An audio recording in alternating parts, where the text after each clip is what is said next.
Bonjour, nous allons étudier ensemble la deuxième sikha de la parasha de Vaïgash dans le Chelek Chaf de l'écouter sikhot.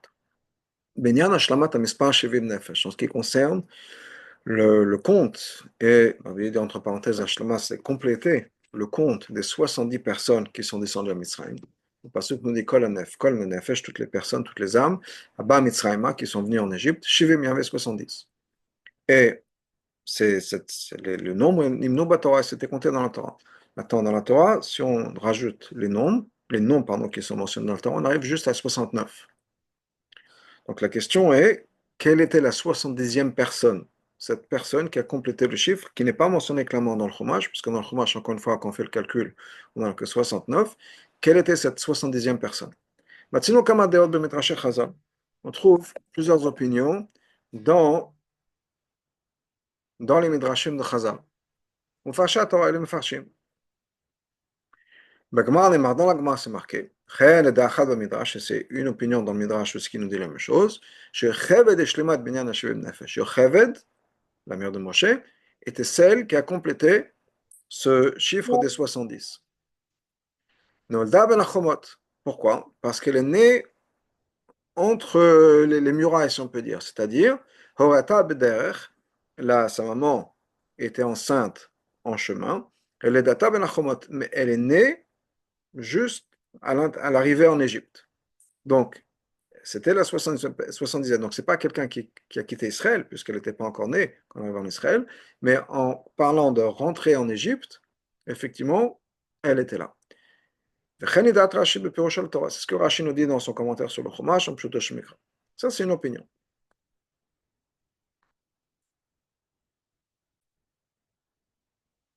Le Shitat Pirkei de Rabbi Eliezer, d'après l'opinion de Rabbi Eliezer, de Pirkei de Rabbi Eliezer, donc c'est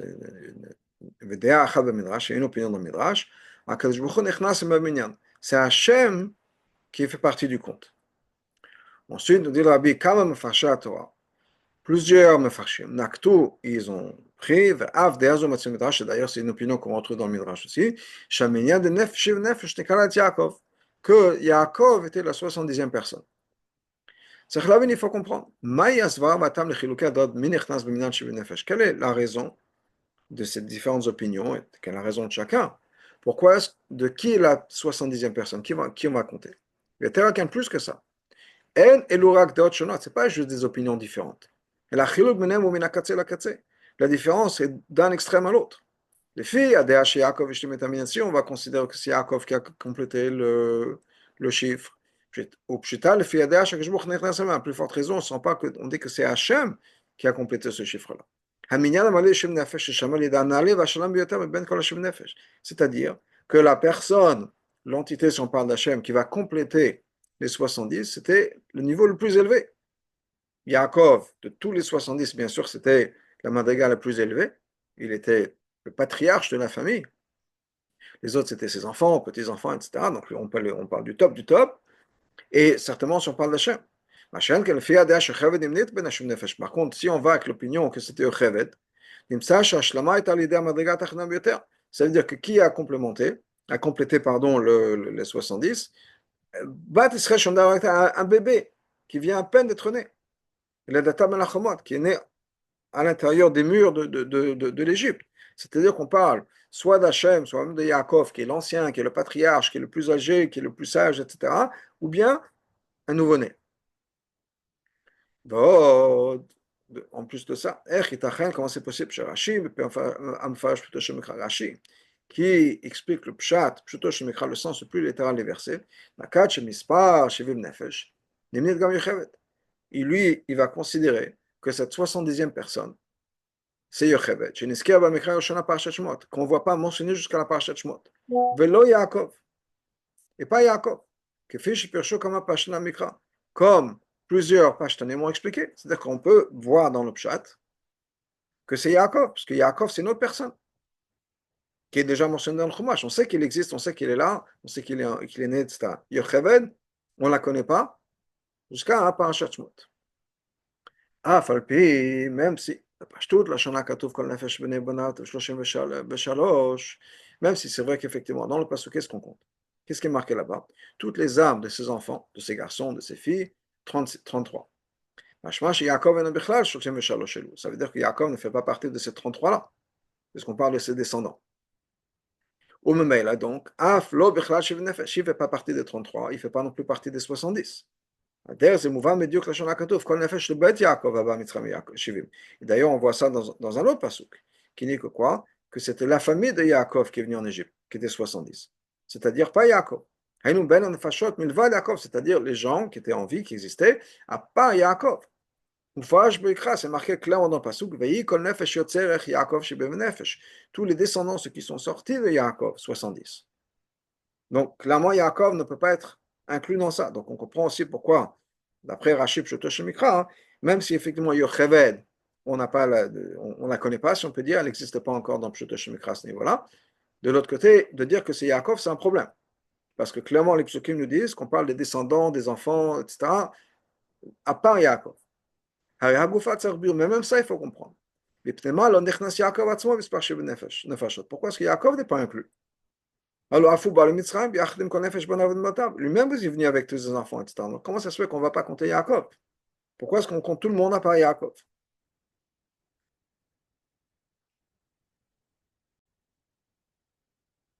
Quand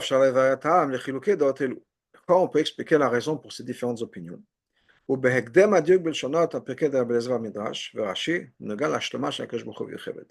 On va faire attention à un diouk, une précision dans le mot du Pirkei de Rabbi Eliezer, dans le mot du Midrash et Rashi, en ce qui concerne le fait que ce soit Hachem ou bien Cheved qui ont complété ce chiffre-là de 70. Alors, qu'est-ce qu'on a dit? Alors, le Pirkei de Rabbi Eliezer, les mots dans le Pirkei de Rabbi Eliezer, c'est Kshibaou le Gvul Mitzrayim, quand ils sont arrivés aux frontières de Mitzrayim, Nitachasu kol ascharim, on a donné la liste, si on peut dire, le Yechus, c'est-à-dire l'arbre généalogique, de tous les mâles, tous les hommes, Shishim Veshesh, 66. Ve Yosef, Shne Balam, ensuite il y a Yosef, ces deux garçons. Hareshivim Chaseichat, on en est à 70 moins une personne, 69. Ktiv, c'est marqué Beshiv Nefesh Yerdu Avotecha Mitzrayim. Maintenant on a un problème, parce que c'est marqué qu'avec 70 personnes, ils sont descendus, tes parents, tes ancêtres sont descendus en Égypte. Donc on n'en a que 69. Qu'est-ce que Hachem a fait? Il s'est inclus avec eux dans le compte. Et ça maintenant crée, compléter le chiffre 70. Pour accomplir ce qui est marqué dans le pasuk. Je vais descendre avec toi aussi en Égypte. Donc, Hachem a dit à Yaakov, je vais aussi venir avec toi, je vais aussi descendre avec toi en Égypte. Et maintenant, donc, il a accompli ça. On n'en a que 69. La 70e, c'est Hachem, puisque Hachem avait déjà dit à Yaakov, et le premier Yaakov, je viens avec toi aussi. Ça, c'est le mot de Pirkei de Rabbi Eliezer. Machem, car le Midrash, par contre, dans le Midrash, le Midrash se pose sur le pasuk, Kol Nefesh Haba, les âmes qui sont venues, qui sont rentrées en Égypte. Bnei Yosef Ashurla Loshivim, et on va inclure les enfants de Yosef, etc. On en est à 70. Et la question maintenant est savoir, encore une fois, on en est à 69, qui va compléter 70, c'est Yocheved, qui va compléter ce chiffre-là de ceux qui sont entrés. Le Rabbi va expliquer exactement les diouk. On a précisé, mais ça va être plus clair. C'est-à-dire, l'explication est la suivante. Le Pirkei de Rabbi Eliezer, ce que le Pirkei de Rabbi Eliezer nous dit, c'est quoi? On parle de la descente du peuple juif en exil d'Égypte. Yerida. Okay, donc, le fait que Hachem soit rentré avec eux dans le chiffre, moi je vais venir avec toi, je vais descendre avec toi. C'est pourquoi? C'est pour pouvoir, on a besoin d'avoir la présence d'Hachem. C'est pour donner la force au peuple juif. Chez Biotam, Birida, quand ils vont être dans cette descente-là de Galut Mitzrayim, ils vont pouvoir survivre et arriver à être Midgaber, arriver à pouvoir prendre le dessus par rapport au shibud, de la servitude qui va être en Égypte. En sachant que Hachem est descendu avec nous, Hachem est présent avec nous. C'est pour ça que c'est marqué que Hachem est rentré avec eux. Ou que la Shana Midrash est même, ou bien, comme le Midrash dit, il a complété avec eux. L'idée c'est qu'Hachem est présent avec eux. Ça, c'est l'idée de Rida en Galout, de descendre vers la Galout, de descendre vers Mitzrayim. Hachem dit, je suis présent avec vous. Ça, c'est l'accent de Pirkei d'Erbelzer, le concept de Derrida. Par contre, quand on parle d'Yochev, Hadgasha Lenyan, Haba'a Mitzrayim. Là-bas, on met l'accent sur quoi? Haba'a Mitzrayim. Rentrer, arriver, venir en Égypte. Aïno, Ashlamad Minyan Shivim Nefesh Mitzrayim, c'est-à-dire compléter les 70. Le Shachulena Narida Mitzrayim. Ce n'est pas lié à la descente en Égypte, Kosh Hashibou, les difficultés qu'il va avoir de la servitude. C'est rentrer en Égypte. Et là, c'était Yocheved qui a complété ça. C'est-à-dire, il ne s'agit pas de pouvoir survivre l'exil et l'esclavage, et donc on a besoin d'Hachem. On parle des gens qui sont venus en Égypte. On ne parle pas des Yerida. On parle d'arriver en Égypte, dans le pays, et là-bas, c'est Yocheved. Donc ça, c'est l'explication de Diou qu'il y a entre Pirkei d'Erbelzer et le Midrash. Le Rabbi nous dit que ça ne suffit pas. Yocheved faisait partie des seuls, des quelques individus qui sont venus en Égypte, Shivim, qui ont aussi vécu l'esclavage d'Égypte, qui était le point le plus bas de tout cet exil-là. Dans ce cas-là, comment c'est possible que on parle de Yocheved, qui a survécu tout cet exil-là, et qu'on parle d'Ashlama du Minyan, par Shiv Nefesh Abba Mitzrayim, les gens qui sont venus en Égypte. V'lo, le Katou n'est pas le verset qui nous parle de Shiv Nefesh Yardo Vetecha Mitzrayim, les 70 qui sont descendus en Égypte. Yocheved a descendu, non seulement ça, parmi les gens qui sont vraiment descendus, c'est-à-dire qui ont vécu le point le plus bas de tous ces 210 ans en Égypte, c'est vraiment Yocheved. Donc Yocheved, ce n'est pas juste Abba Mitzrayim. Yaakov est venu en Égypte. Les Shvatim, les 12 sont venus en Égypte. Mais tous ces gens-là n'ont pas connu l'esclavage d'Égypte. Alors effectivement, ils étaient en galoute. Ils n'étaient pas en Israël. Mais c'était des années d'or, si on peut dire, à cette époque-là. Surtout par rapport à Yaakov, où Yosef, c'est celui qui règne, etc. Ils n'ont pas vraiment connu la galoute d'Égypte. Donc pourquoi est-ce que, quand on parle de Yérida, on ne parle pas de Yocheved? Si on doit parler de quelqu'un qui a vraiment vécu, qui est venu arriver en Égypte et qui a vécu la Yérida, c'est Yocheved. Donc le Midrash aurait dû se poser sur le passouk Yardu Avetecha Mitzrayim. Parce que c'est elle qui a vécu l'exil encore plus que toutes les autres. Les autres, ils sont venus en Égypte.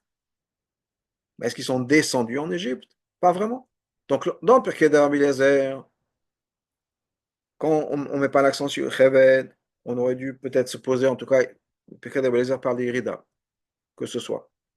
Mais pourquoi est-ce que quand on parle de Yocheved, le Midrash se pose sur le passouk Abba qui sont venus et pas le passouk de Irida? Oh, c'est un autre point qu'on a besoin de comprendre. Mais vrai, Pirkei d'Rabbi Eliezer, dans les mots du Pirkei d'Rabbi Eliezer, on a dit qu'on parle que tous les mâles, tous les hommes sont 66. Alors, Ben Shishim Veshesh, il nous dira que le Srachim, l'Afdina, Srach Batasha. Rabbi nous dit, mais dans les 66, on a au moins deux filles. Il y a Dina et Sarach, la fille d'Asher. Donc pourquoi est-ce qu'on parle des Zecharim, des mâles? C'est les enfants. Mais spécifier Scharim, non. Et Hamfashim Mandoualkar, le Mfashim, effectivement, relève ce point-là. Shikatov, Kol Nefesh Abal Yaakov Mitzrayim.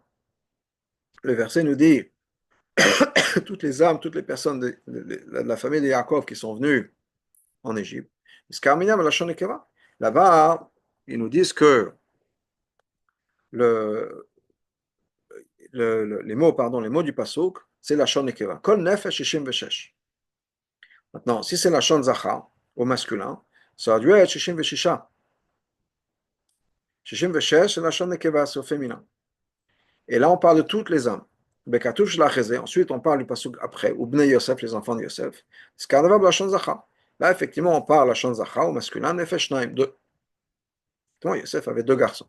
Mais quand on parle de Shishim Veshesh, normalement, ça veut dire la Shon Zacha. Donc les Mefarshim parlent de ce point-là. D'ailleurs, on retrouve la même différence plutôt. Les Gabé Bnei Léa, quand on parle des enfants de Léa, Bnei Zilpa, et les enfants de Zilpa, le chiffre est donné au féminin. Shloshim Veshalosh. Ou bien Shesh Nefesh. Alors que normalement, ça aurait dû être Shloshim Veshlosha. Ou Shisha Asa Nefesh. Donc c'est la Shon Nekeva, ce féminin. Les Gabé Bnei Rachel Bnei Bila, quand on parle de Bnei Rachel, les enfants de Rachel, les enfants de Bila, la Shon Zachar. c'est au masculin. Kol nefesh, abasa. Kol nefesh, shiva. Comment ça se fait que dans les enfants de Bila, de Léa et de Zilpa, pardon, le chiffre est au féminin, alors que pour les enfants de Rachel et l'enfant de Bila, le chiffre est au masculin. Soul et Farshim répond, étant donné que dans le chiffre des enfants de Léa, il y a aussi des filles, parce que dans les enfants de Léa, on a Dina. Ou ben Zilpa, dans les descendants de Zilpa, on a Serach. Achotam, Bat Asher, on a Yasserach, qui est la fille de Asher. Donc il y a deux gardes de filles. C'est pour ça que le chiffre total est mentionné au féminin. Par contre, quand on parle de Ben Yosef, et donc Ben Rachel et Ben Léa, qui sont les enfants de donc, la famille de Yosef, chez l'Onimno Nekevot Ben Léa, il n'y avait pas de filles, parce que Yosef avait deux garçons, Rachel avait deux garçons, et Bila aussi. Donc il n'y a pas de filles dans toute l'histoire. Donc le chiffre est uniquement au masculin. Très bien. Mais le rabbin nous dit que ce n'est pas une bonne explication. Pourquoi? De manière générale, quand on a un chiffre, où dans ce chiffre-là est inclus du masculin et du féminin, d'après les règles de la grammaire, là, on met le chiffre masculin. Oui, pas ben Adonil en particulier, dans notre cas, à nous, que les filles, le féminin, est la minorité, mais la minorité de la minorité, c'est-à-dire Shtaim et Torshishim Veshesh. Il y en a 2 sur 66. Achat, Shtaim, une ou deux filles. Ben Shoshim Veshalosh Bnei, si on compte les enfants de Benénéa, on a une fille, et ensuite Achat Bnei Zilpa, et une pour les enfants de Zilpa. Donc, c'est sûr que ça aurait dû être Zahra. Donc, comment ça se fait que le Pasuk nous met ça la Shon Nekeva au féminin?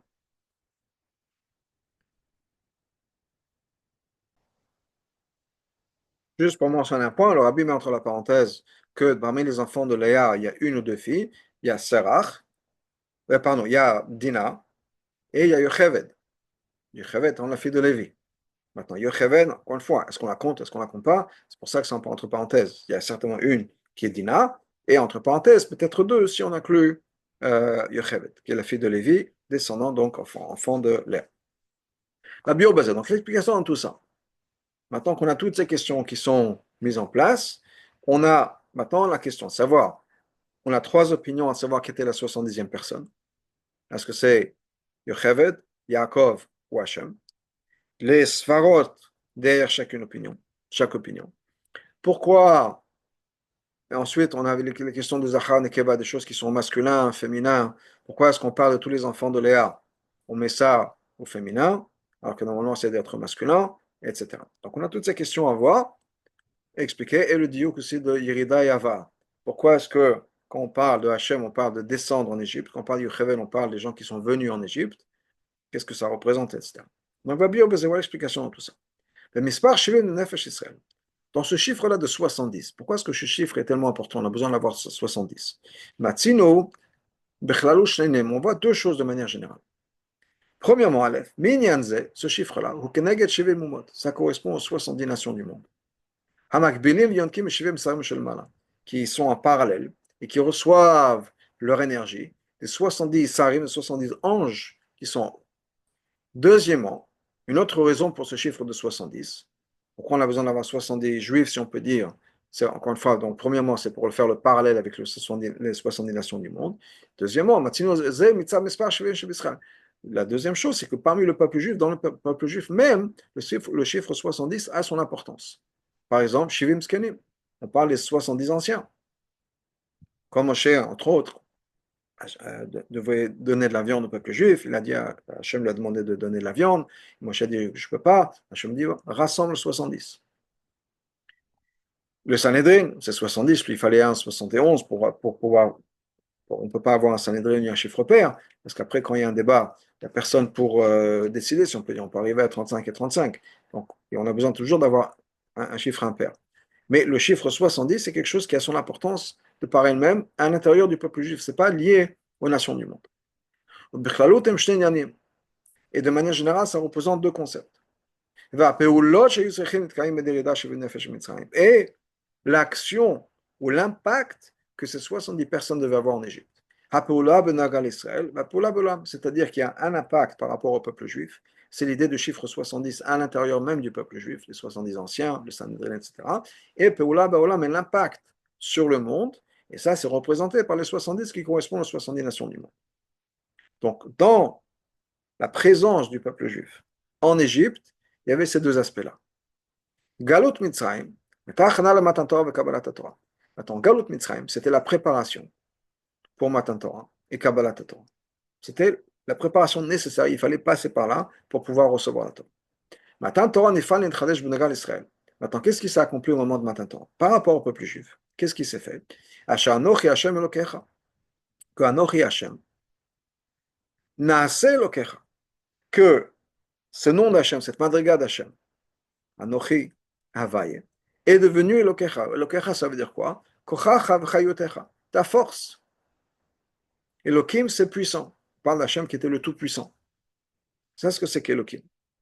C'est donc ton corps, ta force, ta vitalité, ton énergie.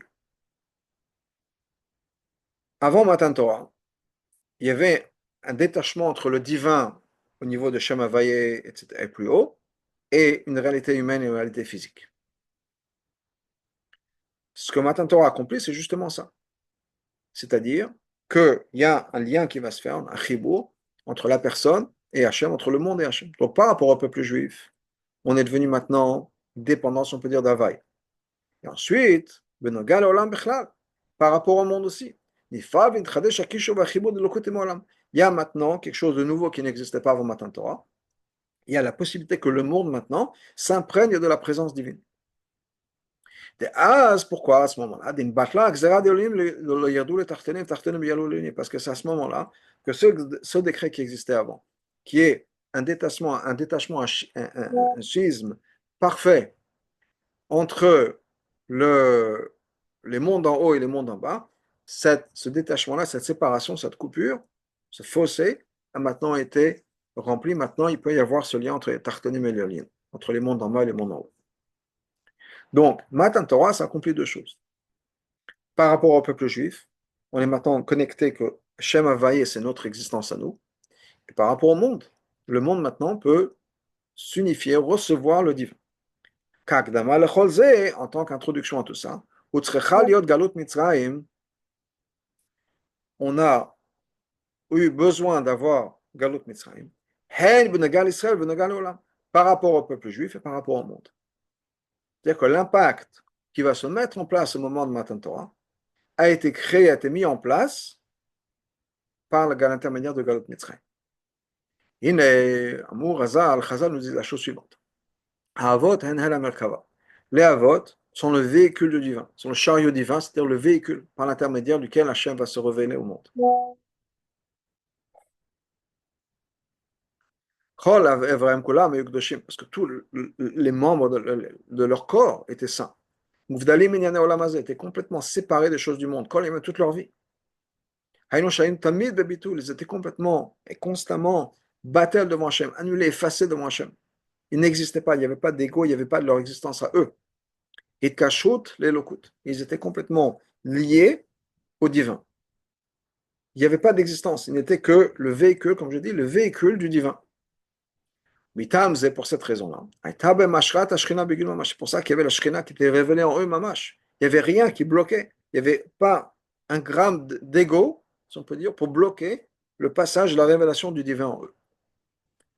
Et c'était Begilou Mamash, c'était révélé, Hachem était révélé en eux, par eux. Et maintenant, on a besoin de révéler ça, de prendre ce qu'ils avaient à offrir, cette révélation d'Hachem, et la faire passer aux Neshamot qui sont plus basses que Neshamot qui sont liés au monde de Bria, Yetzira, Vassia, des mondes plus hauts. Eux, ils sont dans le monde d'Atzilut. Mais on a besoin de révéler ça plus bas. Parce que toute l'idée, c'est de dire Avet Achtonim. Toute l'idée, c'est quoi? C'est de faire venir Hachem ici sur terre. Et on a besoin de faire ça en sorte de Adle, Madriot, Artona, Dacia, c'est au niveau les plus bas du monde de Assia, du monde de l'action, du monde dans lequel on vit. Et ça s'est fait par l'intermédiaire de Nasitadia Shvatim. Ça s'est fait par l'intermédiaire qui est les Shvatim. Comme les Shvatim étaient divisés en 70 nations. qui madrigat Shvatim, parce que la madriga des Shvatim, c'est la madriga d'Hashem qui arrive dans le monde de Bria, Yetzira et Asiya. C'est le rôle des Shvatim, c'est ça, de faire l'intermédiaire entre Avram, Yitzhak et Yaakov, le monde de Hatzilut, et nos réalités à nous, le monde de Bria, Yetzira et Asiya. Ça, c'est le rôle des Shvatim. Pour que cette révélation puisse arriver à chaque neshama, c'est-à-dire même les gens qui sont les niveaux les plus bas, pas juste les grands neshamot des grands tzadikim, mais vraiment chacune des neshamot, quelle que soit la personne. Alors, en ce cas-là, ça ne suffit pas hein, que ça passe juste par les shvatim. Parce que les shvatim sont toujours une madriga très très élevée. Il fallait que ces shvatim-là, qui sont dans une madriga extrêmement élevée dans la Terre Sainte, puissent arriver à un niveau encore plus bas. Ils vont voyager vers des mondes bas. Galut Mitzrayim. Makom Shen Bogilo Eluk. C'est un endroit qui à la base n'a pas de révélation d'Hachem. Au contraire. C'est un endroit où Hachem est complètement caché. On va voir ça dans les psukim. Parce que même quand le peuple juif est maintenant en Mitzrayim, c'est un endroit où il n'y a pas d'Irat Shamayim. Oui, qu'est-ce que Tzrak avait dit, ou Abraham avait dit ça à Paro, quand il arrivait en Mitzrayim avec ça. C'est un endroit où il n'y a pas d'Irat Hashem, j'ai peur qu'on va me tuer. Oui. Donc, maintenant, qu'est-ce qui se passe? On a besoin de faire en sorte que quand maintenant les Avot arrivent en Mitzrayim, Yaakov et sa famille, on puisse faire en sorte que chez chaque juif là, qui arrive en Égypte, on puisse reconnaître et ressentir la présence d'Hachem, ces connexions entre Hachem et le peuple juif. Que le fait que les juifs sont minimum, c'était moulin en Hachem. Quand on a pris ces shvatim là, on les a amenés en Égypte. Pas la dava, ça accompli. Chez Prinat et Lokut, Shatza et Avot, que la madriga de Lokut qui était chez les Avot. Avram, Yitzhak et Yaakov, Nimshacha v'Ilgatka l'Chol Nefesh Israël. Maintenant, c'est arrivé à chaque juif, B'chol Zman, dans chaque génération, Ad Sof Kol Adorot, jusqu'à la fin de toutes les générations. Aflou le madriga Tachtana B'Yotem, même les niveaux les plus bas. Et ça, c'est ce qui a été accompli par la venue de ces tzadikim-là, des Shvatim, Yaakov lui-même et des Shvatim, en Égypte. C'est révéler Hachem dans l'endroit le plus bas qui puisse exister à l'époque, sur terre.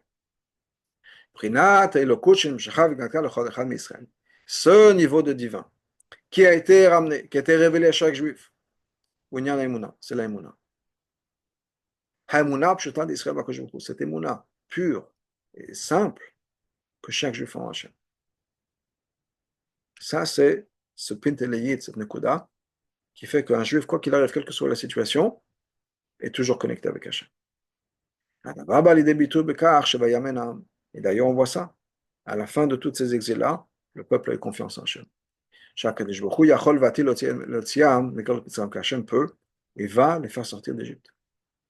Parce que pour Hachem, il n'y a rien qui puisse l'empêcher de faire ce qu'il veut. Et ça, on voit le résultat à la fin des 210 ans en Égypte. Le peuple a eu cet émouvement. Ça, c'est l'explication de ce que Chazal nous dit. Que la raison pour laquelle le peuple juif a été libéré d'Égypte, c'est par le sroud de l'aïmouna, le mérite de l'aïmouna. C'est pas juste que c'est un mérite de côté. On cherchait un mérite, on a trouvé quelque chose. Ça aurait pu être l'aïmouna, ça aurait pu être le fait qu'ils aient fait quelque chose d'autre. Non. Ça, c'était tout le but de Mitzrayim. De faire ressortir cette émouna profonde qui existe en chaque juif. Maintenant, si il n'y a pas de test, si on peut dire, on n'a jamais l'occasion de faire preuve de cette émouna. Donc il fallait trouver une situation dans laquelle on va faire preuve de notre émouna pour pouvoir la faire briller, la faire ressortir. Et là, on a vu ce qu'il y avait vraiment au profond de soi. Ça, c'était une achana matan Torah. Pour qu'à ce moment-là, on puisse accomplir, qu'on puisse vraiment ressentir Sanochi Hashem Elokecha. Et Sanochi Hashem Elokecha, c'est ce qui nous a fait sortir d'Égypte. Et qu'on puisse le ressentir B'chol Echad Misraël, dans chaque juif. Chaque juif a cet émouna que c'est pas juste Elohim, Hashem gère le monde. Anochi Hashem Havaye. Sauf dans cet émouna que chaque juif a jusqu'à la fin de la génération, et Mogash Begilo, qu'on puisse le ressentir de manière révélée, Asher Havaye ou Elokecha Kochacha V'chayotecha. Que Havaye, c'est ta force et ta vitalité, ton énergie. Mais c'est notre vie, le sang qui est en train qui coule dans nos veines, c'est Havaï. Comment est-ce qu'on a accompli ça? Parce que Hachem nous a sorti d'Égypte, parce que Hachem nous a fait sortir de Mitzrayim et des Gvolim, et pour ça il fallait rentrer en Égypte. Maintenant, étant donné que cette Yerida est liée d'Afko Mispar au chiffre 70, Haïnou, c'est-à-dire les Mandegata Shvatim, Kfishim Shech le Mata, c'est-à-dire les Shvatim, pas juste les Shvatim à leur niveau à eux. Les Shvatim, leur niveau, ils sont 12. Mais les Shvatim au niveau d'après, avec leur descendance. Kfishim Shech le Mata, comme ça descend encore une fois une génération d'après. Oui, Pashtet et Beprenat Artanayoter. Et ça s'étend à un niveau encore plus bas. Et Magat et Chalkotam Yud Bashvatim, que leur niveau à eux, c'est 12. Nikedesh, Mitzrayim, afin que l'Égypte, Ervat Aretz, qui est le pays le plus bas, au niveau moral. L'autre, pour faire en sorte que l'Égypte, qui est encore une fois dans un environnement tellement pollué, tellement pas bon, ne puisse pas couvrir cette étincelle divine qu'on a à l'intérieur de nous.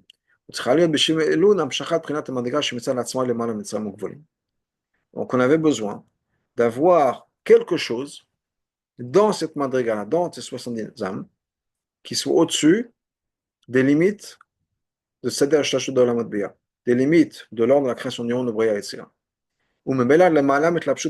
donc quelque chose qui soit au-dessus de cet environnement d'Égypte. Quelque chose qui soit de l'extérieur, extérieur à cet environnement, qui ne fait pas vraiment partie, qui n'est pas mitlabèche, qui ne s'est pas habillé dans Mitzrayim. Et ça, c'est ce qui va donner la possibilité à ces 70 âmes de pouvoir, chez Gambi et Mitzrayim, même quand elles sont en Égypte, ne sont pas complètement plongées, intégrées dans l'obscurité de cette galoute-là. Donc il fallait avoir un point d'énergie, si on peut dire, où on va se ressentir quand même différent et connecté à quelque chose qui est à l'extérieur. Ça, c'est la raison pour laquelle il y a une opinion qui dit qui c'était ce point-là? Qui était la personne, l'entité, la personne, qui a permis aux 69 autres de survivre l'Égypte parce qu'ils sont rattachés à quelque chose d'encore plus haut, encore plus profond? Alors, une opinion qui dit c'est Yaakov. Pourquoi? Parce que Yaakov est Atzilut. Atzilut, c'est avant Bria, c'est avant que. Qu'est-ce qui se passe dans le monde de Bria? Dans le monde de Bria, c'est le monde où le Yesh commence à prendre une importance. Donc, Galut Mitzrayim pourrait, en théorie, avoir une importance, prendre le dessus par rapport au divin qu'on a en nous. Donc, on a besoin d'être branché à quelque chose de plus profond. Alors, une opinion qui dit c'est Yaakov. Yaakov dans le monde de Atzilut, c'est ça notre exit, notre sortie de secours. Mais vient une autre opinion qui dit non. D'ailleurs, dans Pirkei Rabbeinu, il n'y a que cette opinion-là qui est mentionnée. Dans le Midrash, il y a les deux. Que c'est Hachem. C'est Hachem qui était le 70e. Hachem, ce qui était, c'est ce point de branchement, si on peut dire, à quelque chose de plus élevé. Étant donné que tout le concept de Galot Mitzrayim, c'était afin de pouvoir ramener la Madriga d'Avot. Ou de manière générale, principalement Prenat Yaakov, la Madriga de Yaakov, Yaakov, c'était le plus important, le choisi parmi les Avot. Donc c'était pouvoir ramener cette Madriga là à chaque âme. À filo le zouch, Madriga Chitana même, cette âme qui est au niveau le plus bas, à travers toutes les générations. Parce que là, Yef Shashiyah Davar Bofen Shel Begalot. Mitzrayim, on ne peut pas faire que ça se passe par quelqu'un qui est en Galus Mitzrayim, on ne pourrait pas avoir une révélation du monde de Hatzilut dans cette galoute. Pourquoi? Parce que qu'est-ce qui va se passer si on a une révélation du monde de Hatzilut dans la galoute? L'autre, il y a galoute, Helem Amiti. Dans ce galoute, ce ne sera pas vraiment un Helem, vraiment. Hachem ne sera pas vraiment caché. Et donc, on ne pourra pas vraiment faire sortir la galoute. Pourquoi? Parce que si on est conscient de la présence d'Hachem, comme Yaakov était conscient de la présence d'Hachem, la galoute, c'est plus une galoute. Si on est dans une madriga où on voit que Hachem, même à travers la galoute, on ne souffre plus de la galoute. D'ailleurs, ce qui va se passer à l'époque de Mashiach, on dit Otra Hachem kanaftabi. On va remercier Hachem pour toutes les souffrances. Pourquoi? Parce qu'on va pouvoir regarder en arrière et comprendre tout ce qui s'est passé à travers la galoute, c'était la meilleure chose possible. Ce qu'on n'arrive pas à comprendre. Mais en tout cas, ce qui va se passer à l'époque de Mashiach. Mais si on a déjà cette vision-là, la galoute, c'est plus une galoute. Et donc, On ne pourra pas faire sortir cet émouna, etc., de chaque juif. Une personne qui est complètement plongée dans un problème, et si quelqu'un n'arrive pas à vivre le problème, on ne pourra pas refaire sortir la émouna. Donc, ce qu'il faut faire, c'est qu'il y ait une vraie galoute. Et Yaakov, pour lui, n'a pas vraiment vécu la vraie galoute. Donc, ce n'était pas Yaakov qui aurait pu être le 70e. Parce que Yaakov, au contraire, aurait illuminé la galoute avec sa présence. Et il n'y aura pas vraiment le galoute, un ressenti de galoute. Par contre, Hachem, il est sauvé Kolalmi. Hachem est à l'extérieur du monde. Qu'est-ce que Hachem peut faire? Il peut être à l'intérieur de la galoute avec le peuple juif. Il va faire partie des 70. Mais au même moment, il est possible que les 69 autres, et c'est-à-dire chaque juif qui va vivre sa galoute, ne va pas vraiment ressentir la présence d'Hachem. Parce qu'Hachem est kadosh. Kadosh, ça veut dire séparé. Et donc Hachem peut faire les deux à la fois. Il peut faire en sorte qu'il soit présent avec nous, mais qu'on ne le ressente pas. Et donc la galoute sera toujours pour nous une vraie galoute, mais on ne ressent, et Hachem est avec nous, sans qu'on le ressente. Donc on a toujours la présence d'Hachem.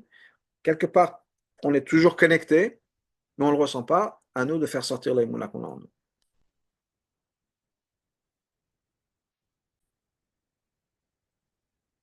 Donc là, on a répondu pourquoi est-ce que ça peut être Yaakov qui était la 70e personne, pourquoi est-ce que c'est Hachem, ça aurait été Hachem qui aurait complété la 70e personne.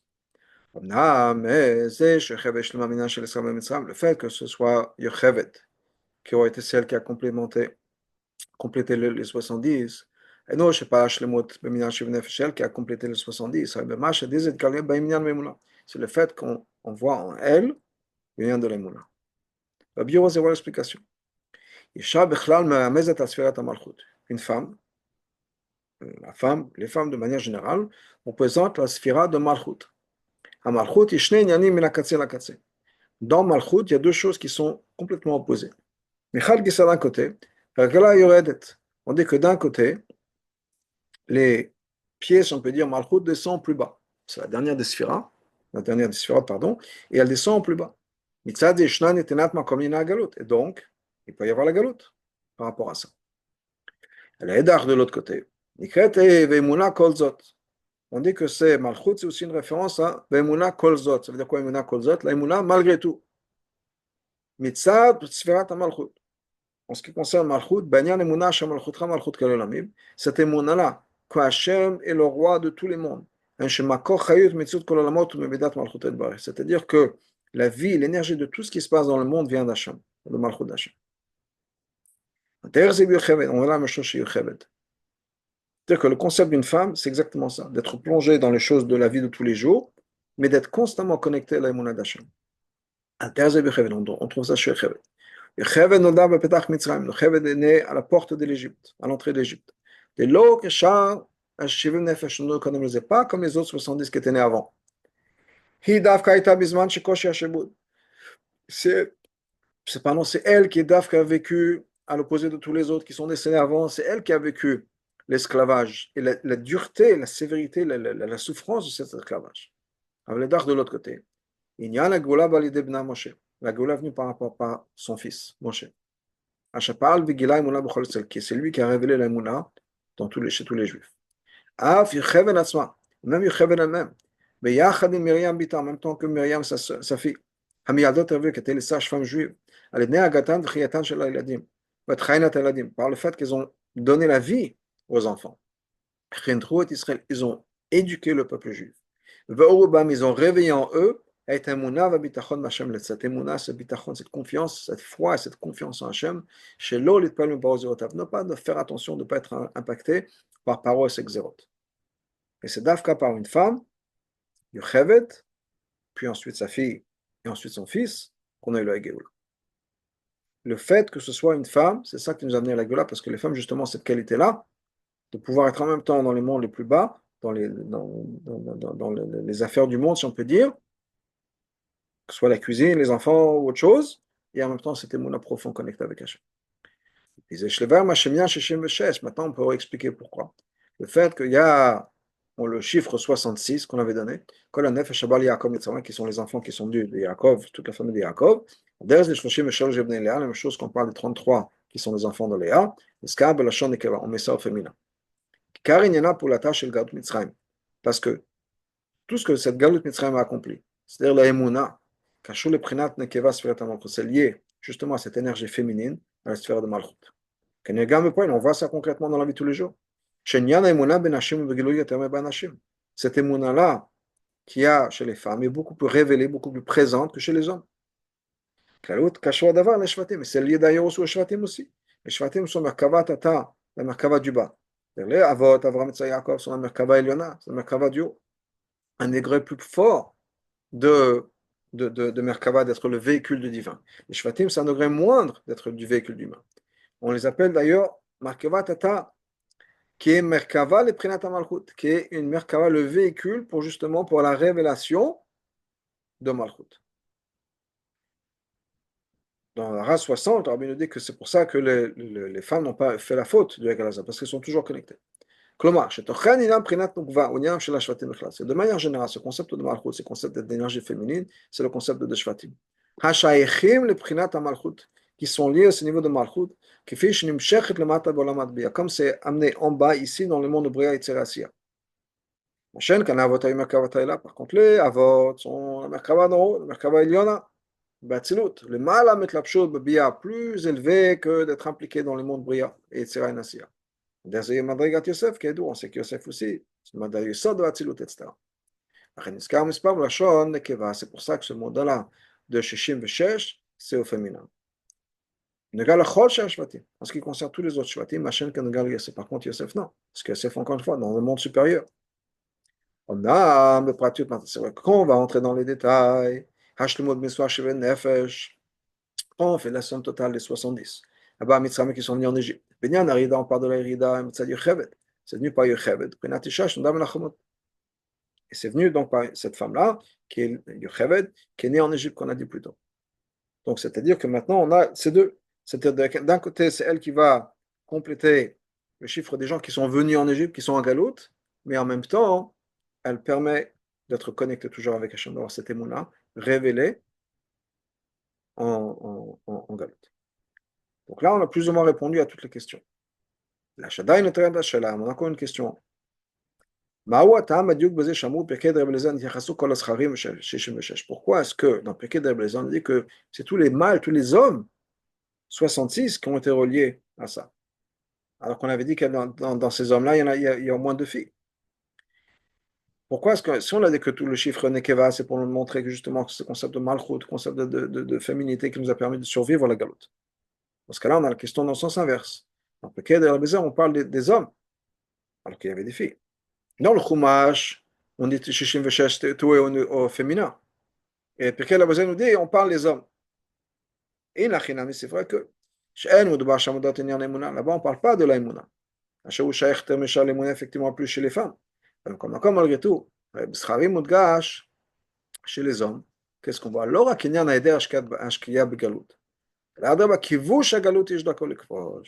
Qu'est-ce qu'on voit chez les hommes? Les hommes, c'est effectivement peut-être pas le concept de l'émouna, mais en même temps, c'est pas le concept d'être plongé dans la galoute. Mais c'est au contraire de pouvoir voir la galoute comme une opportunité et de transformer, de conquérir la galoute et pouvoir se servir de cette galoute-là pour pouvoir gagner et prendre le dessus. Et ça, c'est une qualité masculine. C'est l'homme qui va justement conquérir. C'est lui qui est le conquérant, c'est lui qui est le batailleur, si on peut dire, qui va se battre avec l'exil pour pouvoir transformer l'exil en Géoula. À Bio, vous avez l'explication. Il y en a chez les dates Shivim Nefesh le Mitzrayim. C'est quoi cette idée-là hein, des 70 âmes qui sont descendus en Égypte? Canal, on a vu ça plus tôt. C'est pour pouvoir amener un bitul, une annulation, un effacement des forces négatives du monde et raffiner, transformer le monde pour pouvoir faire en sorte que le monde soit le véhicule du divin aussi, puisse recevoir le divin. Et cet impact doit être aussi fait dans le monde, c'est-à-dire dans les 70 nations du monde et leurs 70 représentants spirituels, les anges spirituels. Et il y a deux manières de faire ça. c'est-à-dire, Kfi Shadavar Mitzvah Prenat Zachar, il y a l'aspect masculin de ce bureau-là, Zo et Simidot, Zerampin. Kfi Shemitzvah Prenat Nekeva Malchut, et il y a la transformation avec une énergie féminine, Malchut. Donc chacun a sa place. Il y a les Shvatim, si on peut dire, et il y a Yocheved. Et ça, Prenat Zachar, quand on parle de l'énergie masculine, Ishda Kolik Vosh, l'homme est celui qui va conquérir, c'est le batailleur. Kivush Bechlan Nasi Bofen Shel Bukhar Otsan Nechbash. C'est de quoi se battre. Comment est-ce qu'on conquiert quelque chose? Ça va être fait malgré la volonté de la personne qui va être conquise. Les gens qui sont vaincus ne veulent pas être convaincus. Aïno, Shofen Abito Beder Kibushu. Ça veut dire quoi le kibush qui va se passer comme ça? Shadavan Nechbash va vers le Shutachet. Que on va prendre de force une entité et on la transfère à l'autre. Mais il n'y a rien qui va changer, il n'y a pas une transformation. Il n'y a que les gens qui vont être en conquis sont les mêmes personnes. Ils ne vont pas être transformés. Maintenant, au lieu d'être soumis à l'Égypte, par exemple, ils sont soumis au peuple juif. Mais il n'y a pas une transformation nécessairement des personnes. C'est juste, ils vont payer leurs impôts, si on peut dire, on les paye à droite, ils les payent à gauche, ou etc. Par contre, quand on parle de raffinement, de transformation, on peut parler peut-être d'éducation. L'éducation, la transformation, ça change la chose même. Et ça, c'est le travail de la femme. On voit par exemple dans la nourriture, par exemple. On prend des ingrédients, on prend ces ingrédients-là et on les transforme. Il y a une transformation qui est faite. Je ne sais pas qu'on peut parler de chalot. On prend la farine, c'est immangeable. On ne peut pas prendre une cuillère de farine et la manger. Mais la femme va transformer ça en chalot. La même chose au niveau spirituel. Quand il s'agit d'annuler, de se battre, si on peut dire, contre l'Avodazara. Pas sans l'Avodazara. Les astres qui sont la source de cette énergie du monde, d'agir la Klippa. Et en particulier des Shivim Sarim, les 70 princes ou forces spirituelles, qui sont Makor Ashpal Olam, qui sont la source de l'influence divine spirituelle qui va se passer ici sur Terre. Les deux Galut Mitzrayim, Nidfal Nidgalerat Lo Israël, par l'intermédiaire de Galut Mitzrayim, et du fait qu'on est sorti d'Égypte, etc., qu'est-ce qui s'est révélé? Ce n'est pas juste que le peuple juif a changé. Bien sûr, le peuple juif a changé. Il y a une transformation qui s'est faite à travers Galut Mitzrayim. Mais Abomot Olam, les nations du monde aussi ont été changées. Qu'est-ce qu'on a vu? Que ces Shivim Sarim ont compris, ont internalisé, les nations du monde ont compris que ce n'est pas eux qui décident. Tout est commandé par en haut. Non seulement ça, ils n'ont aucune existence. Ça ne vaut rien. C'est-à-dire que tous les miracles qui se sont passés pendant cette période de la sortie d'Égypte, la chute de Paro, la chute de l'Égypte, ça accomplit que quoi? Que Paro, l'Égypte, reconnu que ce soit Hachem qui est présent ici sur terre. Paro disait quoi? Paro disait que, ok, Hachem c'est une réalité spirituelle. Il n'a rien à voir ici sur terre. Ici sur terre, c'est Elohim, ici sur terre, c'est la nature. Les miracles, la sortie d'Égypte, ont fait que Ani Havai Bekavas. Maintenant, on s'est rendu compte que soit Havai Hashem Havai qui est au-dessus de la nature, qui dépasse la nature, qui gère le monde. Le Kochavim Ozalt En Kol Shlita. Toutes ces étoiles, tout ça, toutes ces forces spirituelles n'ont aucun pouvoir. C'est comme juste une hache dans la main du boucheron. Quand même les magiciens de Pharaon ont dit, c'est le doigt de Dieu qui fait tout ça. Cette transformation, donc c'est pas juste de briser l'Égypte. Ça aurait pu être fait du côté masculin. Mais le fait que l'Égypte a été transformée, a reçu une éducation, ils ont appris une leçon. Et ça a été fait principalement par Midat HaMalchut. Chez Shoresh Makom Azman, qui est la source des dimensions temps et espace. C'est la source de tout attachement de tout ce qui va être révélé aux 70 nations. C'est pour ça que c'est ressenti en eux. Mais là, et donc si c'est ressenti par les Shivim Sarim en haut, c'est ressenti aussi par les nations du monde ici, c'est Hachem qui règne sur le monde. Et non, ils n'ont aucun contrôle. Toute leur existence, pas juste un contrôle, leur existence et leur contrôle vient juste de Malchut d'Hachem. Et étant donné qu'il y a cet aspect de malchut, de divinité, qui dépasse le monde, Bichlalo, Prinat Zo, et de manière générale, c'est les madrigot de Zo, c'est-à-dire les midot, Chesed, Gvura, etc. Habitul, le boafen shema comme Klal Mitzvot, Chutz Minu et Bach. Le bitul, c'est quoi? Qu'il n'y a rien d'autre qui existe à part Hachem. Mitzad, Dagazo Belo Kochivim Sariyam Bitul Mitzvot. Et par cette madriga-là, il n'existe pas. Hachem a fait le Mitzvot, Kegazan Viachotzev. Au point, ils n'existent pas, ça veut dire quoi? Ils ne sont même pas comme une hache dans la main du bûcheron. Il n'y a rien. Ça n'existe pas. C'est le dogma, il y a un kibouche. Et ça, c'est le kidouche. Le kibouche, être conquis. Bitoula, mais non, le bitou, c'est pas parce que eux reconnaissent leur bitou. Ça fait quelque chose qui leur a imposé de l'extérieur. Hachem, qui dépasse et qui transcende le monde, se révèle et donc automatiquement tout disparaît. C'est comme quand on est aveuglé par le soleil, on ne voit plus rien autour de nous. Ça ne veut pas dire que les choses n'existent pas, mais c'est quelque chose qui vient de l'extérieur qui dépasse. Maintenant, quand on part de l'intérieur, la transformation ne peut pas être faite de manière consciente. Ça, c'est le travail de Malchut. Donc, il y a les deux qui vont se faire ensemble. Et ça, c'est la différence en ce qui concerne l'impact sur le monde, sur les Sivim Sarim, etc.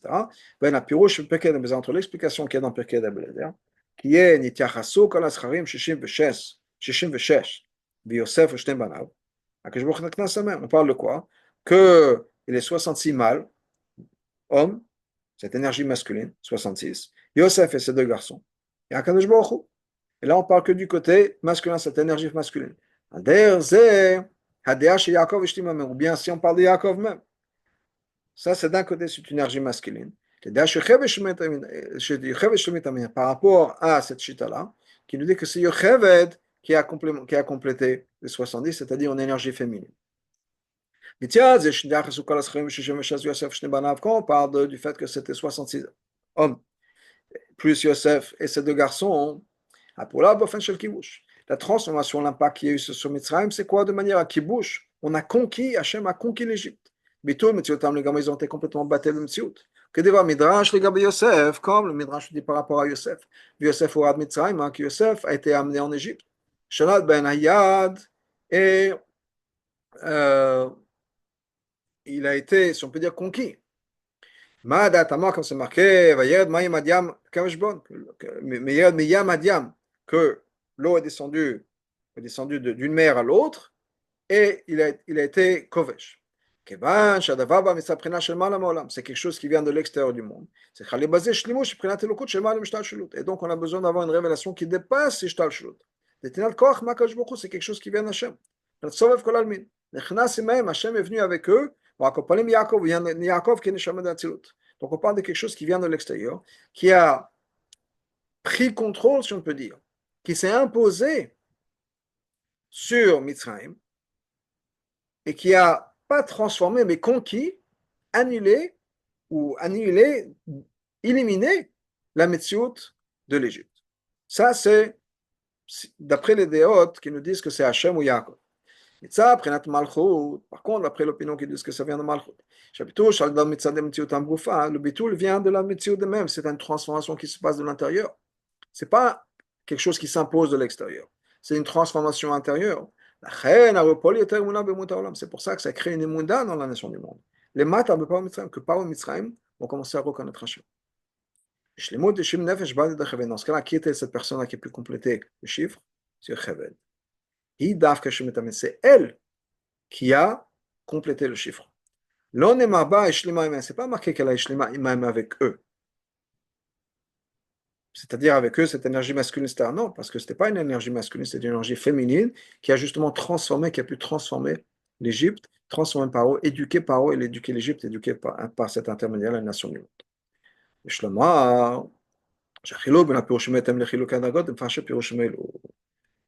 Et cette différence-là est aussi une différence qui est reliée à qui dit quoi, qui donne quelle explication. C'est-à-dire, au Midrash, Bechlal, Agada Shebetorah, Pirkei de Rabbi Eliezer, le Midrash de manière générale, l'Agada, le Rov Sodot HaTorah, c'est le secret de la Torah, chez Chochmat HaKabbalah, qui est la Kabbalah, Videt Hashem, donc on dit que la Kabbalah et la connaissance d'Hashem sont cachés dans l'Agada, sont cachés dans la Torah, dans le Midrash et dans la Kabbalah. Et dans le Midrashim, Bechlal, c'est-à-dire c'est la partie de la Torah qui dépasse l'habillement, si on peut dire, dans le monde. Quand on parle de la halakha ou l'agmara, c'est quoi? J'ai pris, je sais pas, j'avais un café au lait et j'ai pris une cuillère de viande et je la mélange. Ça, c'est mitlabesh dans le monde. Mais quand on parle de Kabbalah, c'est des choses qui dépassent l'entendement du monde. La Kabbalah, les secrets de la Torah, quand on voit Midrash, des fois, il y a des choses qu'on ne comprend pas. Ça n'a aucun sens. Parce que ce n'est pas quelque chose qui, justement, qui est mitlabesh, qui est habillé dans notre dimension humaine qu'on puisse comprendre. Mais la Bedargazou, elle est Metziot Olam Cheshivut. C'est-à-dire qu'on parle d'une madriga où le monde n'existe pas, aucune importance. D'après le Midrash, d'après cette chita-là, la chita principale, c'est quoi? Qu'on parle d'Hachem. Et donc, qu'est-ce qui s'est passé en Égypte? Ou bien, comment est-ce qu'on va transformer le monde? Hachem s'impose, Hachem se révèle, et le reste disparaît. Alors que quand on parle des mefarshim de la Torah, des mefarshim qui expliquent le pasuk. Le pasuk, comme on dit, nous dit on le ramène entre eux dans le Tanya, c'est dans le monde de Assia. C'est-à-dire qu'on parle de secret de Kabbalah, mais on raconte une histoire de Avraham et de Yaakov, on parle des Avot qui étaient en Égypte, etc. Des choses qui sont une réalité de notre monde. Donc quand on est dans cet univers-là, et le pshat n'est pas, leur monde, c'est pas le pshat 100%. Donc ils sont un peu entre les deux. On ne peut pas vraiment dire que c'est Hachem qui est revenu avec eux. C'est-à-dire, c'est-à-dire que le monde était complètement transformé, conquis par Sovav Kolalmin qui va se révéler et qui annule tout. Quand on est dans le monde, on parle d'une histoire de Yaakov, des Shvatim qui sont sur l'esclavage, etc. On est dans un autre monde, dans une autre sphère que le monde de la Kabbalah. Et donc l'explication c'est que quoi? C'est que Yaakov était le 70e. Yaakov, c'est quoi? C'est Yud Ekev. Yaakov a été effectivement ramené, révélé, si on peut dire, dans le monde par les Shvatim.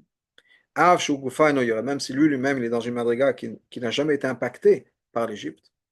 De la même manière qu'on parle de certains tzadikim qui n'ont jamais vraiment vécu la galoute, Yaakov était à ce niveau-là. Pour lui, effectivement, on peut parler peut-être d'Égypte, de galoute, de métier du monde, etc. Mais il est complètement détaché de sa réalité, même si il opère, il fonctionne dans cette réalité, mais c'est pas sa réalité, c'est pas quelque chose qui va l'impacter. Donc il est entre les deux. Donc on est dans un monde où on est trois madrigotes. Il y a le monde du Midrash, le monde de l'Agada, pour qui c'est Hachem, et Hachem va complètement conquérir le monde. On a les niveaux de Mefarshim de Psokim qui ne sont pas nécessairement au niveau Pshat, ou bien c'est Yaakov, c'est une dimension, mais encore une fois, c'est une dimension masculine qui va avoir un impact sur le monde. D'après Rashi, qui est plutôt chez Mikra Mamash, donc d'après Rashi, Rashi reste sur le niveau le plus simple, qui est Mamash Asiya, c'est-à-dire quand il y a une histoire d'Abraham et de Sarah, c'est Abraham et c'est Sarah. Et le passouk, on ne cherche pas, il n'y a pas de Kabbalah, il n'y a pas de Midrash dans le passouk, il n'y a pas de truc, c'est le Pshat, le monde de Asiya à 100%, on peut dire. Donc, effectivement, il y a le métier du monde, on la ressent. Dans ce cas-là, le raffinement doit être quelque chose de beaucoup plus profond, interne. Quelque chose qui va être lié à l'existence du monde même. Et dans ce cas-là, l'explication, c'est quoi? C'est Yocheved qui était celle qui a complété le chiffre, qui a été celle qui nous a permis de survivre la galoute et de transformer la galoute. Et ça, c'est justement ce qu'on a expliqué. Quel était le but de Galut Mitzrayim, Matan Torah? Qu'est-ce qui s'est passé au moment de Matan Torah? Pas juste le bitoul du monde. Effectivement, ça s'est passé pendant quelques minutes. Le moment de Matan Torah, le monde a été complètement dominé par Hachem. Les oiseaux ont été faire du bruit, tout s'est arrêté, le monde s'est arrêté. Mais ce qui est encore plus important, c'est qu'on puisse reconnaître le fait que le monde entier ne fait que rien avec Hachem. Il n'y a rien d'autre dans le monde à part Hachem. Mais c'est un travail. Donc, au moment de Matan Torah, Hachem s'est imposé, si on peut dire. Mais le moment d'après, après, il a commencé le travail, qui est ce travail de Chevet, ce travail d'énergie féminine, de transformer le monde, d'éduquer le monde de l'intérieur.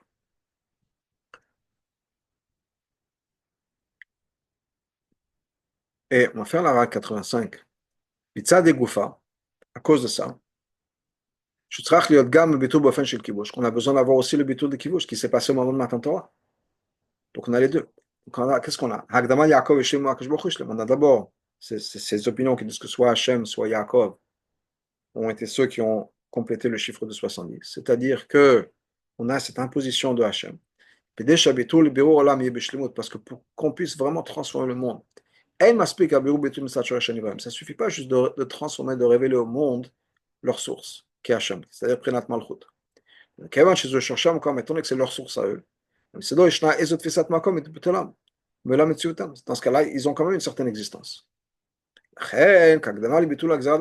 ce cas-là, afin de pouvoir vraiment annuler la Gzera d'avant Matan Torah, c'est-à-dire qu'on puisse vraiment lier ce qui est au-delà de l'existence du monde, pas juste la source de l'existence, mais au-delà de la source même, c'est-à-dire les niveaux, les madrigotes les plus élevés, avec les madrigotes les plus basses. Je saute la fin de la parenthèse.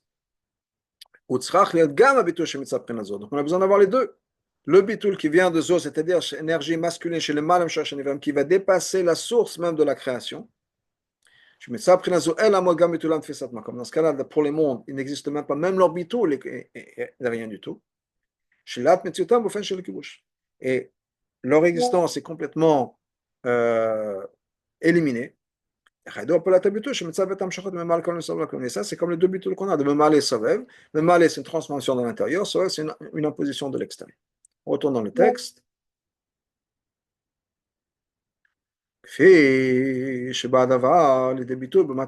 Comme on voit d'ailleurs dans Matan Torah même,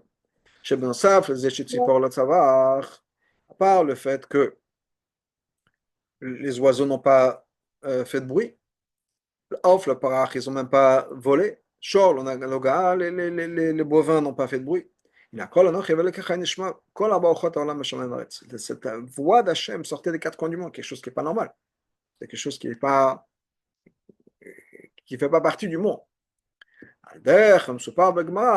ressemble à ce que la Gemara nous raconte. Au moment de Matan Torah, la voix d'Hachem partait d'un bout du monde à l'autre. Toutes les nations du monde ont eu peur, ont pris peur. Après qu'ils sont voir, ils sont allés voir Bilam pour lui demander qu'est-ce qui se passe. Bilam, c'était le sage de l'époque, le prophète de l'époque des non-juifs. Il leur a dit Hachem ose la moïten, Hachem donne la Torah au peuple juif. Ils sont calmés. Hachem ils ont dit ok, qu'Hachem les bénisse, qu'Hachem bénisse son peuple. Donc la même manière que ça s'est fait à l'époque de Mitzrayim. C'est Dafka, cette femme qui a pu compléter ce chiffre 70.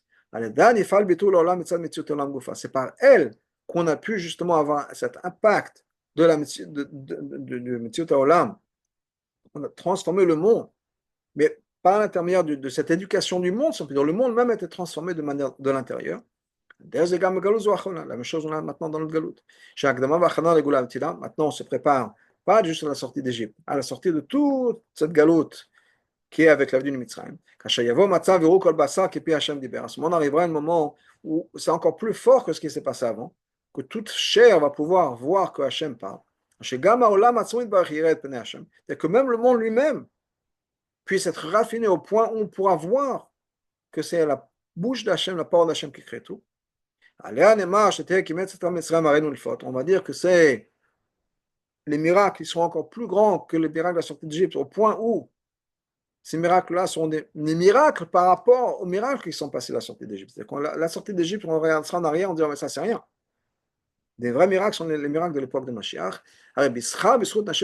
Et donc par le mérite, c'est la récompense des femmes. C'est par le mérite des femmes qui étaient à l'époque de Mitzrayim qu'on est sorti. Il y a un fou, ce sera la même chose maintenant. Cette Géoula va venir par le mérite des femmes. C'est pour ça qu'on voit que les trois mitzvot en particulier qui ont été donnés aux femmes, c'est-à-dire à la kat nerot Shabbat Kodesh, allumer les bougies de Shabbat et de fête, chala, c'est-à-dire kashrut achila shten, la kashrut de manière générale, tarat mishpacha et la pureté familiale, elles sont exactement de cette manière-là. Hamitzvot anal, ces mitzvot-là, elles peuvent l'autre akshot le zarki adam uchachim le kamim tzazé, la chevet et ça.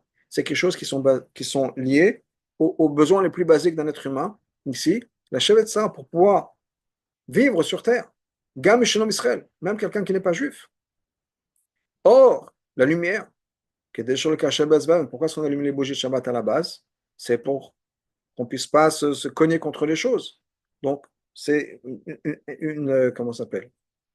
Rester en sain et sauf, si on peut dire. Ne pas se faire mal. Achila, ensuite, il y a l'idée de chala, c'est manger. On a besoin de se nourrir. Chaim Eshpacha, la vie de famille. Pas nécessairement des choses qui sont liées au va savoir quoi. Mais c'est justement dans les choses les plus basses qui sont automatiquement, de manière plus profonde, connectées avec Hachem. Le travail des femmes, c'est quoi? Que ces actions-là même soient faites de manière juive. C'est-à-dire, allumer les bougies de Shabbat, voilà, de Shabbat. Kashrut, achila ou shtia, manger de manière cachère. Tarat hamishpacha, la vie de famille, pure. Zoé achana shadag hashmut olam gufat izdacher. Et ça, c'est la préparation qui va nous permettre que le monde lui-même va être plus transformé. Ad asher okol basar yadav kipi asher dimer. Au point qu'on puisse, que toute chair puisse voir que c'est la main d'Hachem, la bouche d'Hachem qui parle et qui crée le monde.